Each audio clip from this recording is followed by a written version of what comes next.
Hey guys, how you doing? Ron Raymond here from the Raymond Report with tip number 6 of our 30 tips in 30 days segment. And it's the Dog Days of Summer series. And what we're doing is we're looking at different tips from different sports each and every day. And then we post them on our YouTube channel because during the month of July, there's nothing much going on. But hopefully we can send you some good information which you can use to the upcoming NFL and college football season. All right, one of my favorite tips here is don't bet on bad teams and expect good things. And as Bill Parcells once said, you are what your record says you are. And no truer meaning could be of that quote right there. Because when you're betting in sports and you're putting your money on a team, you're saying to the sports book, this is the team I'm going to ride, and this is the team I have confidence in, and I'm hoping they're going to have a return on my investment when I'm going to wager on them. Right now, looking at the standings in the, we'll use baseball as an example today, since there's a lot of data right now for June 30th.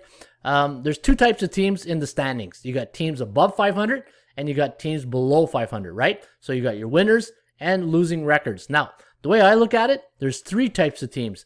There's teams that are A-type teams. Those are teams that I find are the team with the most high public confidence, but they come with low rewards because from a betting perspective, because they have a record of 60% or higher, there's a lot of confidence in those teams, and they don't normally, the books know that, so they'll make sure that you don't get a high reward, and they'll price a high price tag on those teams, right?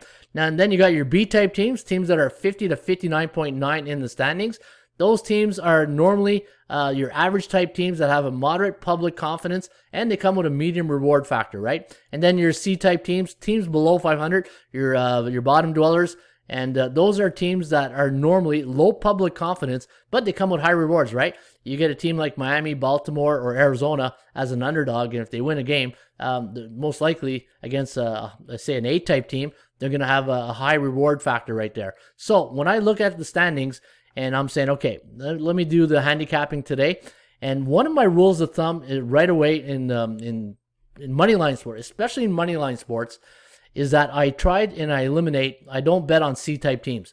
The first thing I do is I right away I throw these out because these are teams you can't trust.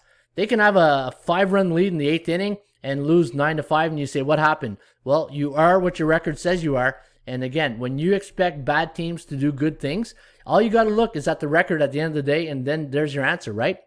But when you look on how you won a game, and let's say you supported a team that had a record of 60% or higher, those teams are more than likely going to come back in like the 7th, 8th, or 9th inning and give you a chance to win, where a team like a C-type team will have more of a high percentage of losing that game while they're leading than the teams that are an A-type team, right? And then you got your B-type team. Now, these B-type teams, that's where I find you get most of your value, and you can really do really well betting those B-type teams. Now, as of June 30th, 5 of the 30 teams in the league, so 16% of the team represents the A-type teams.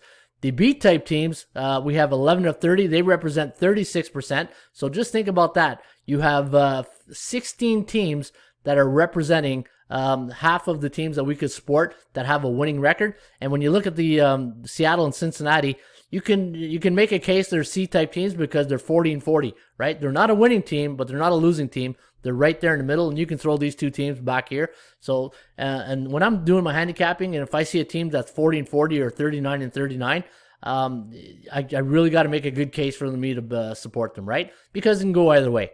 Now, here's another example I want to give you when I'm doing my handicapping. So let's say I got a team like Houston who's on a 3-game losing streak, but I know they're a good team. They're just in a bad cycle right now, right? So if I got a team like Houston who are in a 3-game losing streak, and let's say they're playing a B-type team or a C-type team, what are the odds of Houston getting out of that losing streak knowing they're an A-type team compared to a team like, say, Miami, who's on a 2-game losing streak, who are only winning 42% of their games, and let's say they're away underdog, right? So let's say Houston's a home favorite, and I always like to know the role of the teams because I find the combinations of home and favorites or home or road and favorites.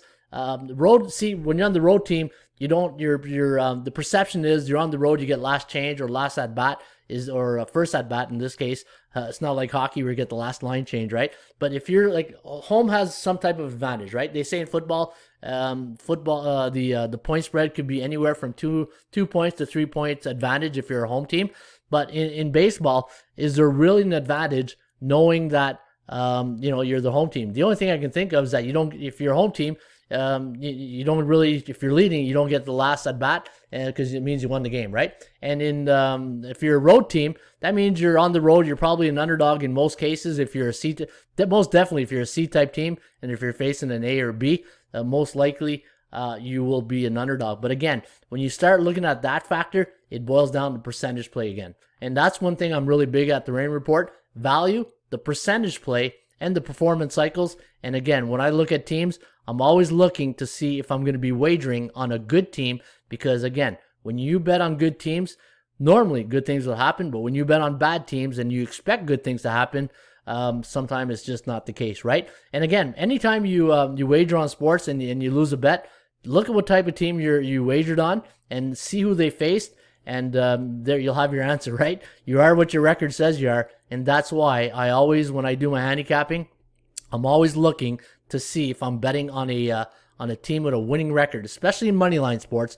Point spread sports a little bit different because now you're grading and you're handicapping the point spread, right? But it doesn't change the mindset of betting on good teams and hoping they're doing good things. But when you bet on bad teams and you expect good things, that very rarely happens. So there you have it. That's why I do not bet on bad teams, because they'll break. It's like an old high school sweetheart, right? You know they're going to break your heart. So there you have it. That is tip number 6 today of the Raymond Report. A little bit all over the place there, but hopefully you got the gist of it. And again, if you do enjoy these videos, please hit that like button and subscribe to our channel by tapping that notification bell in the top right hand corner. Cheers.